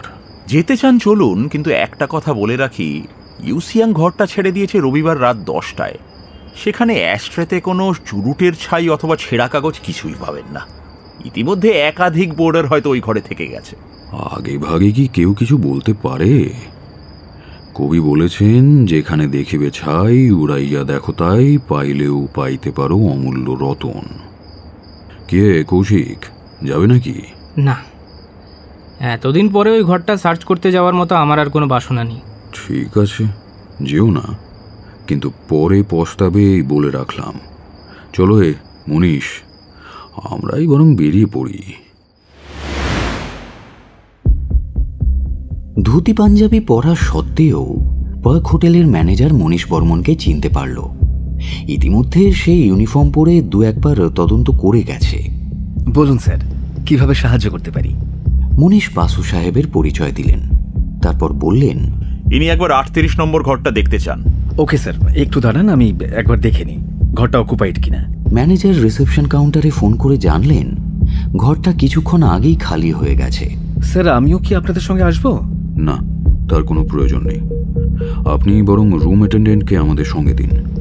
হোটেল বয় ওনাদের 3 তলায় নিয়ে এলো। 3 তলায় সিঙ্গল বেডেড 38 নম্বর ঘরটা করিডোরের একেবারে শেষ প্রান্তে। হোটেল বয় ঘরের তালা খুলে দিল। বাসু সাহেব ঘরটা ঘুরে দেখলেন একবার। কি দেখলেন তা তিনি নিজেই জানেন। কিছুক্ষণের মধ্যেই পরিদর্শন সেরে তিনি বললেন, চলো এবার নিচের রিসেপশন কাউন্টারে একবার যাই। রিসেপশন কাউন্টারে আবার দেখা হয়ে গেল ম্যানেজারের সঙ্গে। সে জিজ্ঞেস করল, স্যার কিছু পেলেন? কিছু তো পেলাম বটেই। আমি আপনাদের হোটেলের রেজিস্টারটা একবার দেখতে চাই, যদি আপনাদের আপত্তি না থাকে। আপত্তির কিছু নেই স্যার। মিস্টার বর্মন যখন চাইছেন তখন সব রকম সাহায্য আমরা করব। আপনারা আসুন। ম্যানেজার পরিচয় করিয়ে দিলেন রিসেপশনের মিস এডনা পার্কারের সঙ্গে। বয়স 22-23, নীল চোখ, সোনালি চুল। What can I do for you sir? Basu ওর কাছে হোটেলের রেজিস্টারটা চেয়ে নিয়ে খুঁটিয়ে দেখতে থাকলেন। পাতা উল্টে খুঁজে বের করলেন ইউসিয়াংয়ের হস্তাক্ষর। শুক্রবার সন্ধে 7:10 সে হোটেলে চেক ইন করেছে, ওই 38 নম্বর ঘরে। স্থায়ী ঠিকানার ঘরে বার্মার একটা বাড়ির নম্বর দিয়েছে। প্রফেশনের ঘরে লিখেছে বিজনেসম্যান। পাসপোর্ট নাম্বারও উল্লিখিত আছে। রবিবার রাত 10:15 সে হোটেলের গাড়ি নিয়ে হোটেল ত্যাগ করে। পরের পৃষ্ঠাতেই জয়দীপের স্বাক্ষর। রবিবার সন্ধে 7টা নাগাদ হোটেলের খাতায় সে সই করেছে, অর্থাৎ কৌশিকের সঙ্গে কথাবার্তা বলে সোজা চলে এসেছে এই হোটেলে। বাসু সাহেব জয়দীপের এন্ট্রিগুলো খুঁটিয়ে খুঁটিয়ে দেখলেন কিছুক্ষণ। কটার সময় উঠেছিল, কটার সময় সে হোটেল ছেড়েছে, দুটো এন্ট্রি তিনি নোটবুকে টুকে নিলেন। তারপর খাতাটা বাড়িয়ে ধরলেন ম্যানেজারের দিকে। এই রেজিস্টারটা মামলার প্রয়োজনে লাগতে পারে। আপনি এটাকে আপনার সিন্ধুকে তুলে রেখে একটা নতুন খাতা চালু করুন। এতে ইউসিয়াংয়ের সই আছে, নিজের স্বীকৃতি মতো ঠিকানা এবং পাসপোর্ট নম্বরও আছে। স্যার, খাতাটা এখনই কাউন্টার থেকে সরিয়ে ফেলা সম্ভব নয়। যেসব বোর্ডাররা এসেছেন তাদের নাম এন্ট্রি করা আছে, সেগুলো কপি করতে একটু সময় লাগবে। অলরাইট, আপনি এখনই তাহলে কপি করতে দিয়ে দিন। আর খাতার ফিগারগুলো যাতে কেউ ট্যাম্পার করতে না পারে সেজন্য আপনাকে কতগুলি এন্ট্রিতে একটু গোল চিহ্ন দিয়ে সই করে দিতে আমি রিকোয়েস্ট করব। তাতে কোনো অসুবিধা নেই স্যার, আপনি ফিগারগুলো গোল চিহ্ন করে দিন, আমি সই করে দিচ্ছি। বাসু সাহেব খাতাটি টেনে নিয়ে 3-4টে এন্ট্রিতে গোল চিহ্ন করে দিলেন। সেখানে ম্যানেজার সই করে দিলেন। মুনিশ জিজ্ঞেস করলেন, মাফ করবেন স্যার, আমি কিছুই বুঝতে পারলাম না। এই খাতায় গোজামিল দিতে কে চাইবে, আর কেনই বা চাইবে? ইউসিয়াং তো এখানে মিথ্যে কথা কিছু লেখেনি। সাবধানের তো মান নেই। বাই দ্য ওয়ে মনীশবাবু, ইউসিয়াং কলকাতায় এসে খোকা গুন্ডার সঙ্গে যে যোগাযোগ করেছিল, এটা কোন সূত্র থেকে জানতে পেরেছ? কারণ ইউসিয়াং বলেছে যে সে কলকাতায় প্রথমবার আসছে, আর ঠিক কলকাতায় ঢুকেই প্রথমেই তার একজন কুখ্যাত গুন্ডার সন্ধান পাওয়া, মানে ব্যাপারটা একটু বিস্ময়কর নয়? আপনার শেষ প্রশ্নটার জবাব আমি জানি না, কিন্তু প্রথম প্রশ্নটার জবাব আমি দিতেই পারি। এই হোটেল কর্তৃপক্ষ খুব সাবধানী। হোটেল থেকে কোনো বোর্ডার যদি বাইরে ফোন করতে চায় তাহলে অপারেটরের মাধ্যমে যোগাযোগ করতে হয়। কোনো ঘরেই অটোমেটিক ফোন নেই। বোর্ডারকে টেলিফোনের জন্য আলাদা চার্জ দিতে হয়। তাই অপারেটররা খাতায় লিখে রাখে কোন বোর্ডার কটার সময় কত নম্বরে ফোন করছে। মুনিশ এবার ঘুরে মিস এডনা পার্কারকে বললেন, আপনাদের সেই টেলিফোনের খাতা দেখি। Sure sir. এডনা পাশের টেলিফোন অপারেটরের কাছ থেকে টেলিফোনের খাতাটা নিয়ে এলো। মুনিশ তার পাতা উল্টে দেখল, শনিবার রাত্রে 38 নম্বর ঘর থেকে ইউসিয়াং একটি টেলিফোন করেছিল, অর্থাৎ নম্বরটি চিহ্নিত। এই নম্বরে খোকা গুন্ডার সন্ধান পাওয়া গেলেও যেতে পারে। খাতাখানা বাসু সাহেব খুঁটিয়ে দেখলেন, আর বাকি যেসব নাম্বারে ফোন করেছে সেই নাম্বারগুলোও ডায়েরিতে টুকে নিলেন। এটা একটা জব্বর এভিডেন্স। আচ্ছা, এই খাতাটাও সেফ কাস্টাডিতে সরিয়ে রাখা ভালো। তিনি আবার লাল কালি দিয়ে গোল চিহ্ন করে দিলেন। ম্যানেজার তাতে সই করে দিলেন। রাত 8:30 নাগাদ ওরা গেলেন ভবানীপুর থানার দিকে। ভবানীপুর থানায় তীর্থের কাকের মতো বসে আছেন খোকাবাবু। ছিপছিপে চেহারা, কে বলবে লোকটা গুন্ডা। সাজ পোশাকে রীতিমতো ভদ্র সন্তান। মাথার চুল বড় বড়, মুখে বসন্তের দাগ, নিতান্তই গোবেচারা ধরনের। বাসু সাহেব আর মনীষকে দেখেই তড়াক করে টুল ছেড়ে উঠে দাঁড়ালো। নমস্কার স্যার। কি কসুর হলো আমার? এরা আমাকে বাড়ি যেতে দিচ্ছে না। বাসু চেয়ারে বসতে বসতে বললেন, অপরাধ তুমি করনি খোকাবাবু, কিন্তু কেউ না কেউ তো করেছে। তাদের একজনকে ধরে দেওয়ার জন্য তোমার সাহায্য চাইছি। বলুন স্যার। যা জিজ্ঞেস করব সত্যি সত্যি জবাব দেবে। মিথ্যে বললে কিন্তু তুমি ফেঁসে যাবে। শুনুন, মিথ্যে কথা আমি কখনোই বলি না। মা ওলাই চণ্ডীর কসম আছে। ইউসিয়াং নামের একজন বর্মী ভদ্রলোককে চেনো নাকি? না স্যার, অমন নাম তো আমি বাপের জন্মে শুনিনি। গত শনিবার রাত্রি 9টার সময় তুমি পার্ক হোটেলে গিয়েছিলে? না না, সে শনিবারে তো আমি রানাঘাট গেছিলাম স্যার। তো আমায় বিশ্বাস করুন স্যার, থানা বড়োবাবুর কাছে ছুটি নিয়ে গেছিলাম। হ্যাঁ, থানায় হাজিরা দিতে পারিনি। বিশেষ না হলে বড়োবাবুকে জিজ্ঞেস করুন স্যার। তাতে কি প্রমাণ হয়? তাতে প্রমাণ হয় তুমি শনিবার থানায় হাজিরা দাওনি। ছুটিতে ছিলাম স্যার। মা ওলাই চণ্ডী দিব্যি বলছি, একদম রানাঘাটে। শনিবার রাতে কেউ তোমাকে রানাঘাটে দেখেছে, তা প্রমাণ করতে পারবে? হ্যাঁ পারবো স্যার। আমার শালার ছাপড়ায় ছিলাম, সে শালা সাক্ষী দেবে। তার নাম কি ধর্মপুত্র? না স্যার, যুধিষ্ঠির। ওই একই ব্যাপার, যাহাই ধর্মপুত্র তাহাই যুধিষ্ঠির। এবার বলো তো খোকাবাবু, তারপরে সোমবার রাত্রে তুমি ঠিক কোথায় ছিলে? কটার সময় স্যার? এই ধরো রাত 12টা নাগাদ। সত্যি কথা বলবো স্যার, অপরাধ নেবেন না তো? না না, মা ওলাই চণ্ডীর নামে না হয় আর একটা সত্যি কথাই বললে। 5 কান হলে স্যার আমার একটু ঝঞ্ঝাটি হবে মাই। খুব গোপন ব্যাপার নাকি হে? হ্যাঁ স্যার, সৌরভীর ঘরে ছিলাম স্যার। সৌরভী? তা তার ঘর কোথায়? হারকাটা গলি স্যার। দেখবেন স্যার এই কথাটা আমার বউয়ের কানে যেন না ওঠে। আর ও শালা বিশ্বাসই করে না আমার। কতবার বলেছি স্যার ওকে যে আমি ওপারাতে যাই না, আর মা ওলাই চণ্ডী দিব্যি করে বলছি, শালা তাতেও বিশ্বাস করে না। আরও 2-1টা সাধারণ প্রশ্ন করে বাসু বেরিয়ে গেলেন। পরদিন কোর্টে যাবার সময় বাসু সাহেবের গাড়ি এসে থামল বালিগঞ্জ সার্কুলার রোডের বাড়িটার সামনে। বেলা 9:45। আদালতে যাবার জন্য সবাই প্রস্তুত হচ্ছে।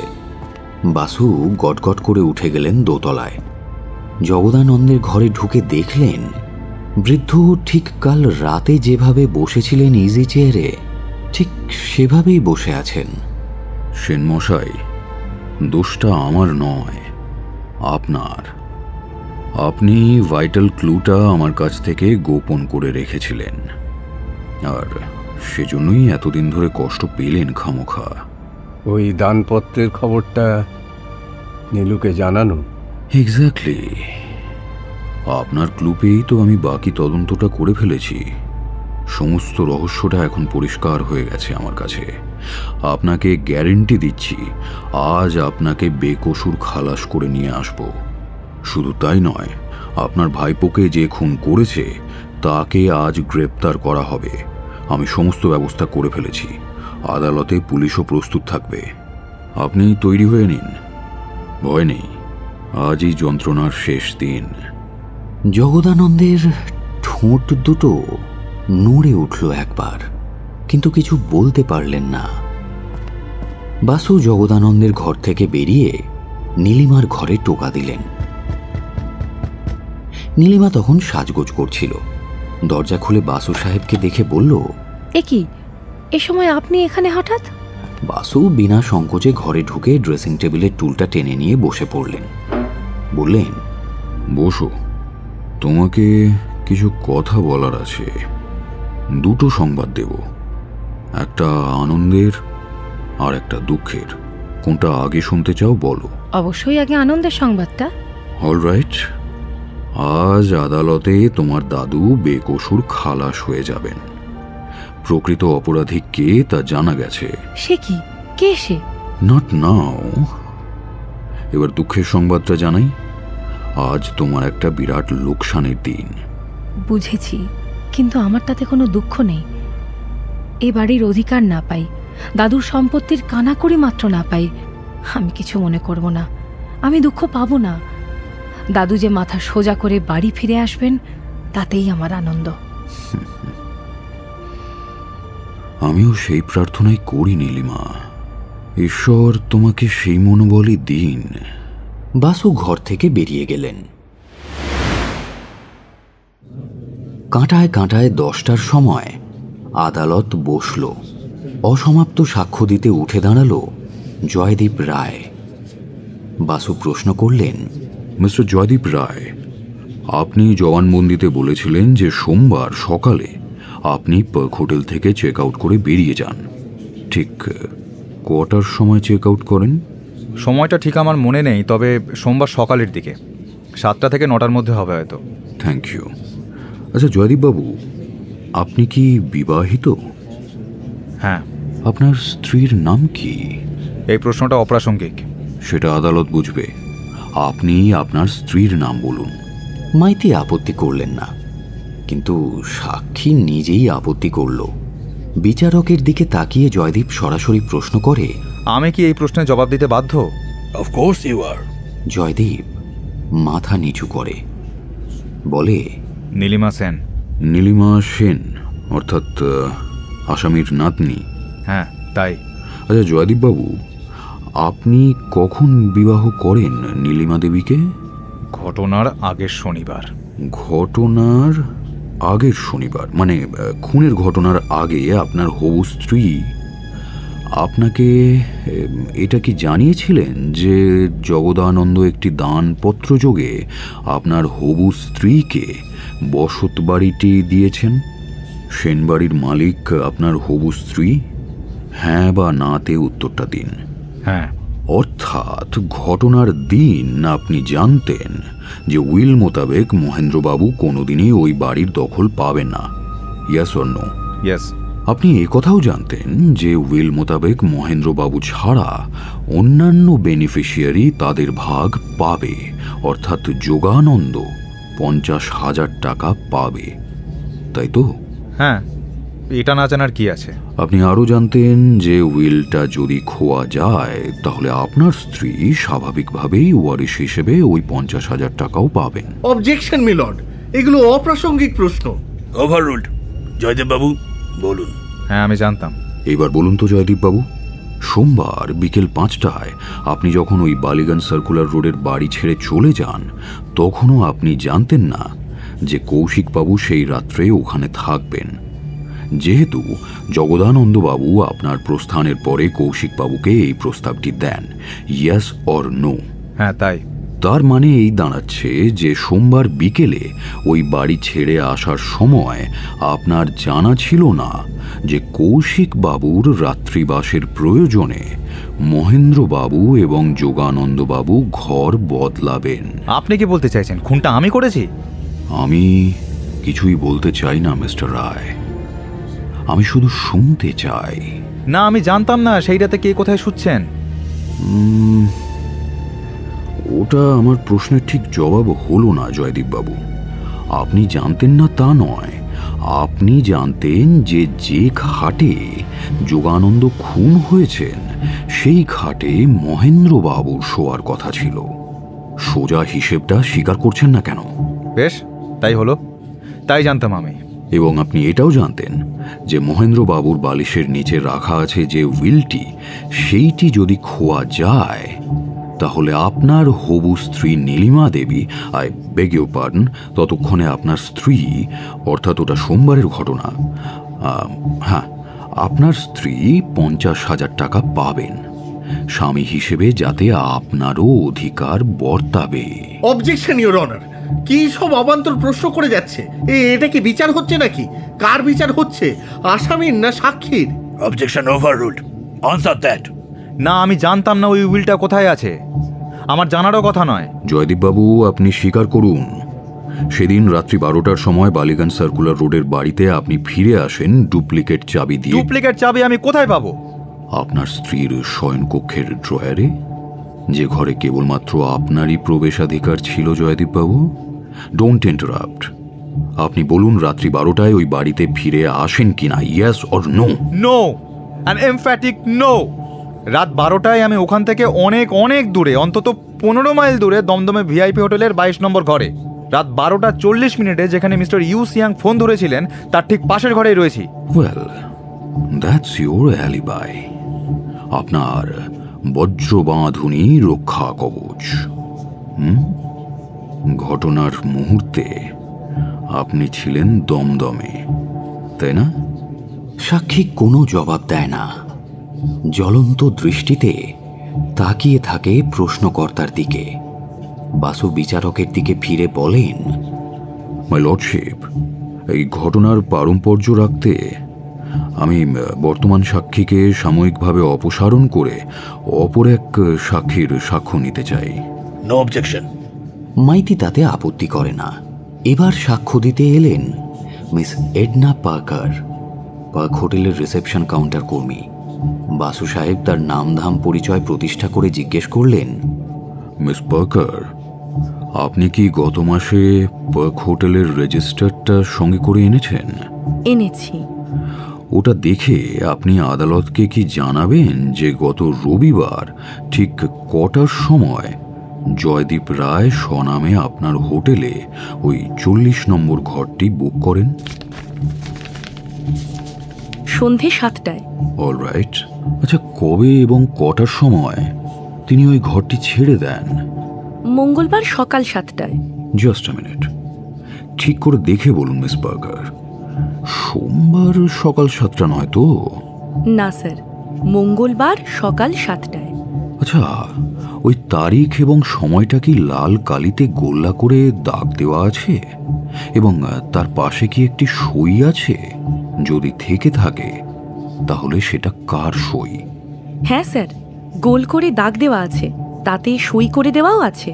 সইটা আমাদের ম্যানেজারেরই। কেন তিনি ওখানে সই দিয়েছেন তা কি আপনি জানেন? জানি স্যার, ম্যানেজার সাহেব আমাকে জানিয়েছিলেন যে আপনি তাকে ওই অনুরোধ করেছিলেন। হোটেল রেজিস্টার যাতে ট্যাম্পার না করা হয় সেজন্য তিনি সাবধান হয়েছিলেন। আমাকে তিনি ওই রেজিস্টারটা সেফ কাস্টাডিতে রেখে নতুন রেজিস্টার খুলতে বলেন। তিনি আরও বলেন আমাকে এই বিষয়ে সমন করাও হতে পারে। ওই তারিখে এবং ওই সময় একটি গুরুত্বপূর্ণ খুনের মামলায় এভিডেন্স হিসেবে ওটা যাবে। এবার আপনি ওই গুরুত্বপূর্ণ এভিডেন্সটি আদালতে পেশ করুন।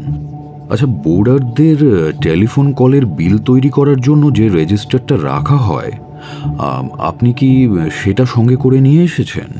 এনেছি। ওটা দেখে একটু বলুন তো।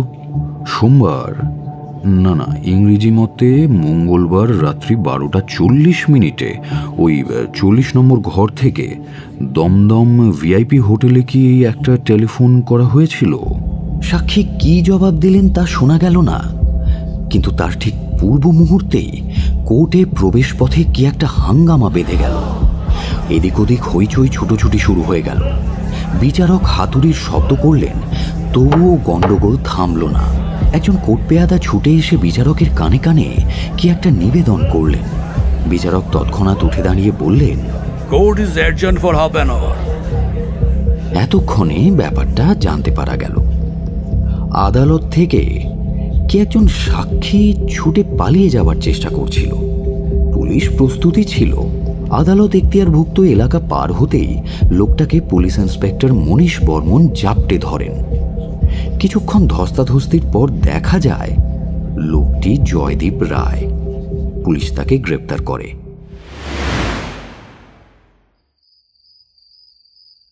তোমাদের কোথায় ভুলটা হচ্ছিল জানো?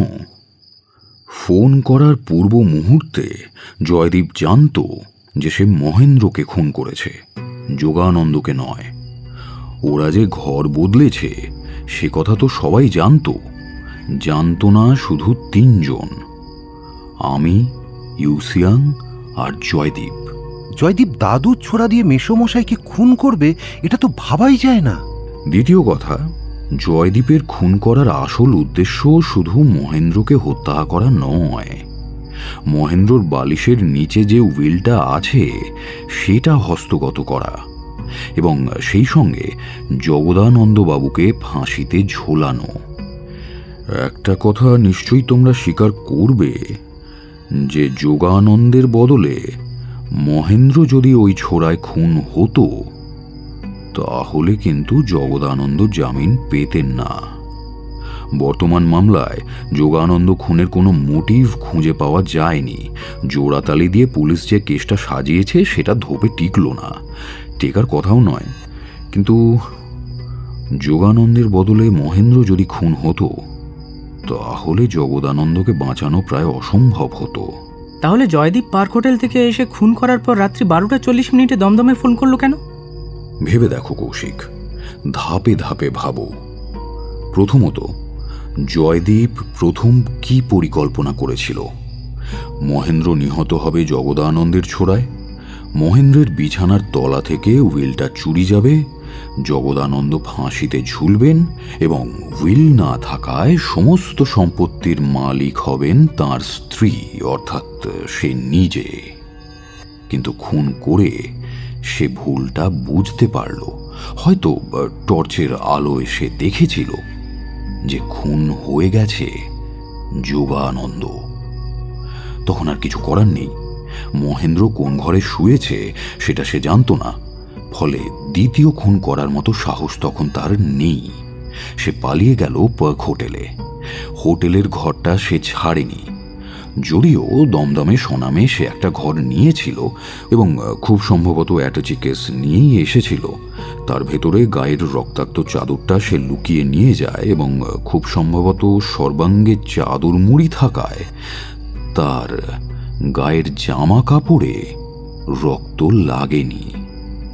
পার্ক হোটেলে পৌঁছে তার মনে হলো জগদানন্দের পক্ষে যোগানন্দকে হত্যার কোনো হেতু খুঁজে পাওয়া যাবে না। তখনও যোগানন্দর জগদানন্দকে ব্ল্যাকমেলিং করার পরিকল্পনাটা পুলিশ করেনি। ও স্থির করল দুটো জিনিস ওকে তখনই করতে হবে।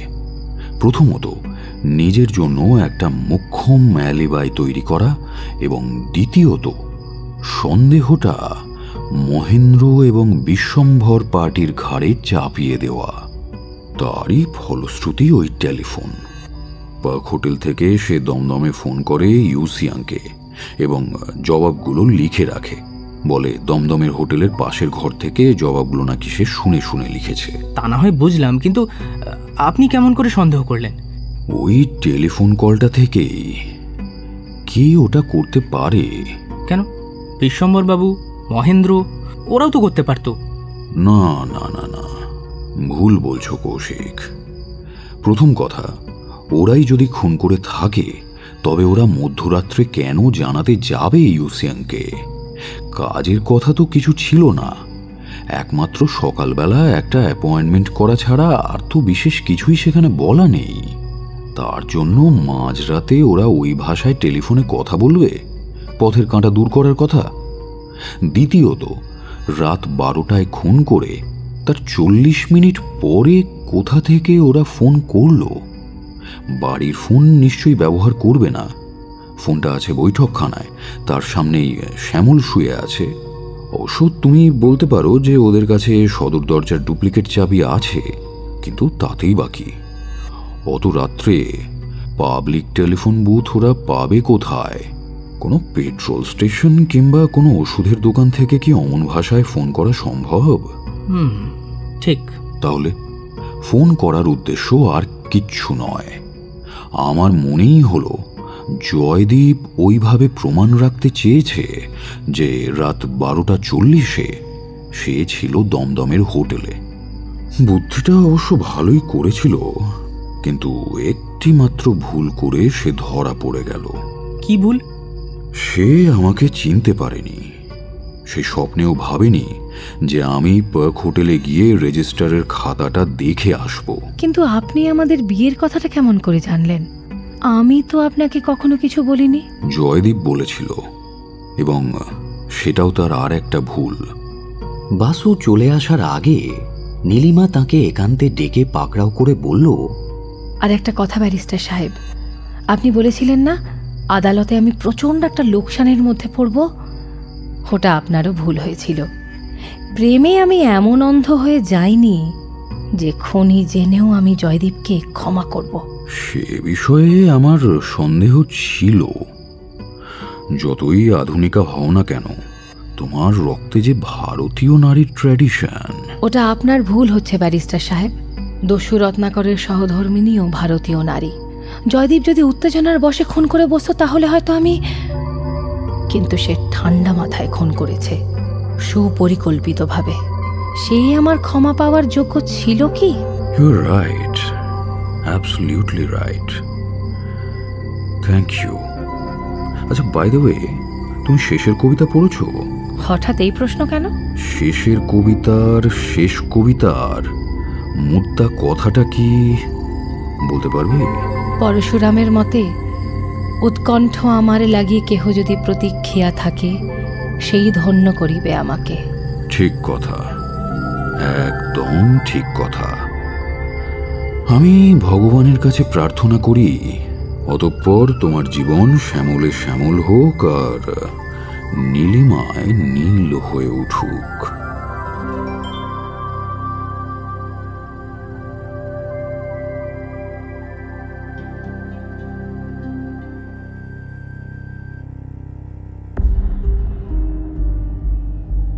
এতক্ষণ আপনি শুনছিলেন নারায়ণ সান্যালের কাঁটায় কাঁটায় সিরিজের কাহিনী পথের কাঁটা অন্তিম পর্ব। গল্পটি ভালো লেগে থাকলে অবশ্যই লাইক এবং শেয়ার করবেন, এবং আরও নতুন নতুন গল্প শোনার জন্য সাবস্ক্রাইব করতে ভুলবেন না আমাদের অফিসিয়াল ইউটিউব চ্যানেল রেডিও মিলন অডিও স্টোরি। আগামী সপ্তাহে আরও একটি নতুন গল্প নিয়ে হাজির হব আমরা। শুনতে থাকুন রেডিও মিলন অডিও স্টোরি।